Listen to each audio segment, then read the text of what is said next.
আমি অত্যন্ত খুশি হয়েছি যখন দেখলাম যে এখানকার সেই ছোট্ট ছোট্ট বাচ্চাগুলো স্টেজে দাঁড়িয়ে এতগুলো মানুষের সামনে ইংলিশে কথা বলতে পারছে, বাংলায় কোনো রকম আটকা আটকি ছাড়াই তারা অনর্গল কথা বলল। এবং শেষ যেটি দেখলাম যে আমাদের ছোট্ট যে নাটিকা তারা সাজিয়েছে ২৪ বিপ্লব নিয়ে, অত্র প্রতিষ্ঠানের সম্মানিত শিক্ষকবৃন্দ, সম্মানিত অভিভাবকবৃন্দ, এই এলাকাবাসী এবং আমার স্নেহের শিক্ষার্থীবৃন্দ, সকলকে জানাচ্ছি আমার সালাম, আসসালামু আলাইকুম।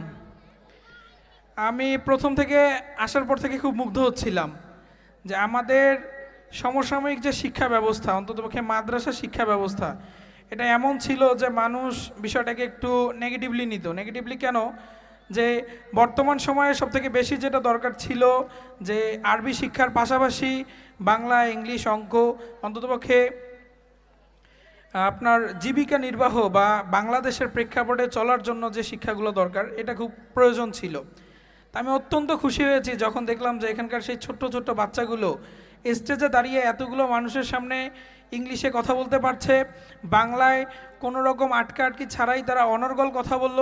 এবং শেষ যেটি দেখলাম যে আমাদের ছোট্ট যে নাটিকা তারা সাজিয়েছে ২৪ বিপ্লব নিয়ে, তখন আসলে আমি আবেগে পড়ে গিয়েছিলাম একটু। কারণ আমরা যারা ২৪ আন্দোলনে নেতৃত্ব দিয়েছি, আমরা খুব কাছ থেকে দেখেছি এই ফ্যাসিস্ট সরকারের এই ঘটনাগুলো।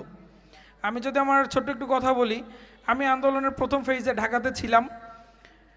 আবু সাইদ ভাই যখন মারা যায় তখন আমি আন্দোলন করছিলাম সায়েন্স ল্যাবে। ১৬ তারিখ আমাদের সায়েন্স ল্যাবে তখন ঢাকা কলেজের সাথে আমরা যোগ দিই এবং ঢাকা কলেজ এবং ছাত্রলীগের মধ্যে ধাওয়া পাল্টা ধাওয়া শুরু হয়।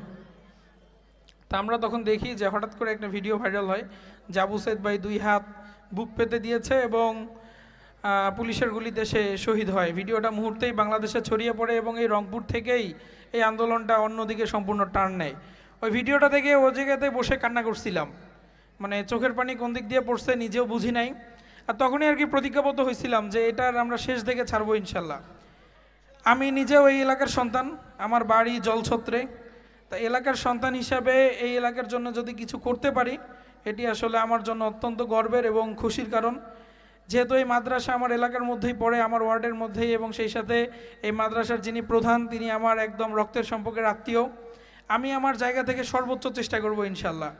আর বেশি কিছু বলতে চাই না, দোয়া চাই যে আমাদের ২৪ আন্দোলনের শহীদ আবু সাইদ ভাইসহ যারা শহীদ হয়েছেন, যারা আত্মবলিদান দিয়েছেন, আল্লাহ তাআলা যেন তাদের জান্নাতবাসী করেন। এবং সেই সাথে আমাদের যে সকল ভাই বোনেরা এখন পর্যন্ত অসুস্থ আছেন, এখন পর্যন্ত গুলি নিয়ে কাতরাচ্ছেন, যাদের বডির গুলিগুলো বাহির করা সম্ভব না, এই মানুষগুলো মৃত্যুর আগ পর্যন্ত এই গুলির যন্ত্রণা ভোগাবেন। এই মানুষগুলোর জন্য খাস দিলে দোয়া করবেন, আর আমার জন্য দোয়া করবেন, আমি যেন